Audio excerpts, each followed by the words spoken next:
Salam, hörmətli müəllimlər, hər vaxtınız xeyir olsun. Hər birinizi xoş gördük. Mən Mirzəyeva Gülşən, kurikulum və müsahibə təlimçisiyəm. Bildiyiniz kimi, Fərəcov Akademi olaraq hər zaman müəllimlərə dəstək olmağa çalışırıq.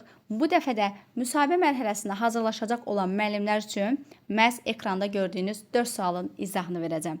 İzaha keçid etməmişdən öncə, zəhmət olmasa kimlər bizim kanalımıza abunə deyilsə, kanalımıza abunə olsun, videomuzu bəyənməyi, digər həmkarlarınızla paylaşmağı və öz düşüncələrinizi də rəy bölməsində yazmağı unutmayın. Keçid edirik suallarımıza.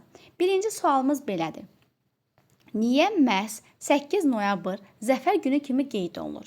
Müəllimlər, 2020-ci il 27 sentyabr tarixində bizim 2-ci Qarabağ müharibəmiz başlanıldı. Nə zaman bitdi? 10 noyabr tarixində. Amma biz niyə 10 noyabr tarixində yox, məhz 8 noyabr tarixində Zəfər günümüzü qeyd edirik? Çünki 10 noyabr tarixində Mustafa Kemal Atatürkün anım günüdür və həmən günü biz əlbəttə ki, Zəfər günü kimi qeyd edə bilmərik.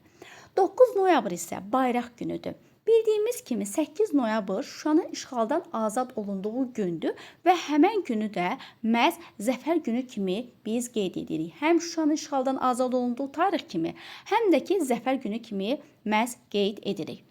Digər sualımıza keçid edirik. İkinci sualımız belədir. Risk qrupuna hansı uşaqlar daxildir? Sinifinizdə belə bir şagird olsa, onunla işi necə təşkil edərdiniz? Gəlin baxaq görək, hansılarda risk qrupuna daxil olan uşaqlar, şagirdlər əlbəttə ki, hər iki valideynini itirmiş və yaxud da ki, bir valideynini itirmiş, valideyn himayəsindən məhrum olunmuş, zorakılığa məruz qalmış və s. Bu uşaqlar risk qrupuna daxil olur. Sinifimizdə belə bir şagird olsa, onunla işi necə təşkil edərik, ona necə davranarıq? Əlbəttə ki, bildiyimiz kimi şagirdlər arasındakı bərabərliyi qoruyub saxlamalıyıq. Digər şagirdlərə necə davranırıqsa tədris prosesində, dərs prosesində, həmən şagirdə də o şəkildə davranırıq. Amma dərsdən sonra biz şagirdlə maraqlanmalıyıq. Lazım olarsa onunla fərdi söhbətlər aparmalıyıq və bununla yanaşı bilirik ki, biz daimi şəkildə psixoloqla əməkdaşlıq etməliyik. Psixoloqla da əməkdaşlıq edib şagird üçün nə lazımsa onu edə bilərik. Əlbəttə ki, yenə də qeyd edirik, tədris prosesində bərabərliyi yenə də qoruyuruq. Sonra keçirik digər sualımıza, üçüncü sualımız. Valideyn sizdən direktora şikayət edib, belə bir vəziyyətdə necə davranardınız? İlk öncəliklə, hörmətli müəllimlər, valideyn bizdən niyə direktora şikayət etsin ki? Gəlin məsələyə baxaq. Biz nə edirik? Bir müəllim olaraq valideyn-müəllim münasibətini düzgün şəkildə qurmalıyıq. Əgər ki, bunu düzgün şəkildə qursaq, valideynin hər hansı bir iradı, hər hansı bir şikayəti varsa, məhz gəlib bizim özümüzə bildirər və biz də bunu həll etməyə çalışarıq. Əgər ki, yenə də bu kimi halla qarşılaşsaq, əlbəttə ki, bir müəllim olaraq səbirli, təmkinli olmalıyıq, valideynə empatiya ilə yanaşmalıyıq və tez bir zamanda da bu məsələni həll etməyə çalışmalıyıq. Sonra, digər sualımız belədir. Dördüncü, refleksiya etməyin üstünlükləri nələrdir? Ümumiyyətlə bilirik ki, refleksiya çox vacibdir və refleksiya nədir? Şagirdin İdraki prosesi, düşüncəsi və s. haqqında məlumatlı olmasıdır. Biz refleksiya etməklə şagirdlərin öyrəndiklərini qısa müddətli yaddaşdan uzun müddətli yaddaşa ötürə bilərik. Bununla yanaşı, şagird özünü qiymətləndirə bilir, özünün zəif tərəflərini bilir, güclü tərəflərini bilir, nələrə daha çox diqqət yetirməlidir. Bir sözlə, şagirdlərdə metakognitiv bacarıqları formalaşdırır. Bilirik ki, refleksiya üçün bir neçə üsullarımız var ki, onlardan istifadə edə bilərik. Məsələn, şəxsi jurnallar olsun, müsahibə olsun, müzakirə olsun, 3-2-1 iş üsulundan istifadə edə bilərik, cümlə kökləri və s. Bu şəkildə etməklə artıq biz şagirdlərdə məhz bu refleksiyaya şərait yarada bilərik.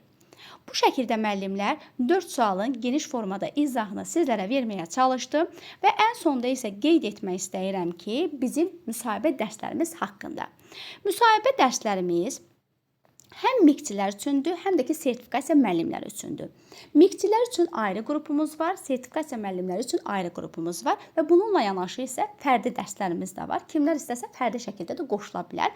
Fərdi dərslərini mən keçirəm, qrup dərslərini isə Ayşə müəllimlə bir yerdə keçirik. İndi qoşulan müəllimlər üçün bizim xüsusi endirimlərimiz var. Bilirik ki, müsahibə mərhələsində müəllimlərə nə lazımdır? Əlbəttə ki, ünsiyyət çox vacib lazımdır ki, ünsiyyəti düzgün şəkildə olmalıdır, öz fikirlərini qarşı tərəfə düzgün şəkildə çatdırmağı bacarmalıdır. Biz müəllimlərdə ünsiyyəti formalaşdırırıq, özünü təqdim etmə, daha sonra kurikulum sualları bilirik ki, müəllimlərə yönləndirilir. Bununla yanaşı sinifin idarə edilməsidir, psixoloji suallardır.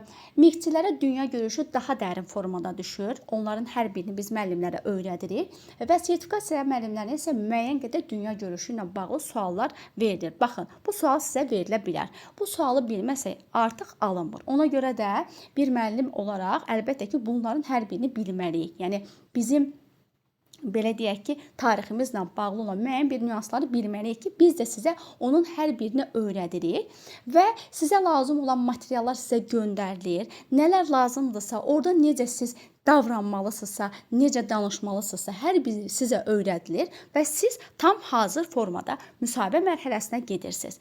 Kimlər bizim müsahibə dərslərimizə qoşulmaq istəyirsə, hal-hazırdakı endirimdən yararlanmaq istəyirsə, 050 566 0061 nömrəsi ilə əlaqə saxlaya bilər, hörmətli müəllimlər. Hər birinizə uğurlar arzulayıram. Sağ olun, növbəti izahlarda görüşənədək.